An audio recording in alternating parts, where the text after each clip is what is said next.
আসসালামু আলাইকুম। দেশ ও প্রবাস থেকে যে যেখান থেকে ভিডিওটি দেখছেন সবাইকে জানাই সাদর সম্ভাষণ। হ্যালো বন্ধুরা, আজকের ভিডিওতে আমি আপনাদের একটি গুরুত্বপূর্ণ আপডেট নিয়ে এসেছি। যদি আপনি বাংলাদেশি নাগরিক হন এবং দুবাই ভ্রমণের পরিকল্পনা করছেন, তাহলে এই ভিডিওটি আপনার জন্য। চলুন একটি লাইক করে ভিডিওটা শুরু করা যাক।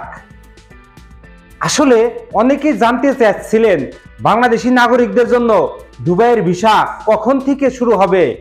ভালো খবর হচ্ছে দুবাই ভিসা পুনরায় চালু হয়েছে এবং এখন আপনি প্রতিদিন ভিজিট ভিসার জন্য আবেদন করতে পারবেন।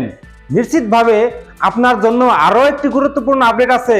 সম্প্রতি দুবাইয়ের আমির এবং বাংলাদেশের সরকারের মধ্যে আলোচনা হয়েছে এবং শীঘ্রই কাজের ভিসা, ওয়ার্ক ভিসা সংক্রান্ত নতুন নির্দেশনা আসতে পারে। যদিও এখনো অফিসিয়াল ঘোষণা আসেনি, তবে আশা করা হচ্ছে খুব শীঘ্রই কাজের ভিসার আবেদনের প্রক্রিয়া শুরু হবে। এই ভিসা প্রক্রিয়া সম্পর্কে অফিসিয়াল তথ্য পাওয়ার জন্য আপনাদের দুবাইয়ের দূতাবাস বা সংশ্লিষ্ট ওয়েবসাইট নিয়মিত চেক করার পরামর্শ দেওয়া হচ্ছে।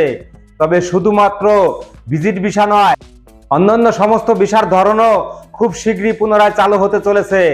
তবে ভিসার প্রক্রিয়া এবং আবেদনের শর্তাবলী সম্পর্কে বিস্তারিত জানার জন্য আপনারা অফিসিয়াল ওয়েবসাইট চেক করতে পারেন।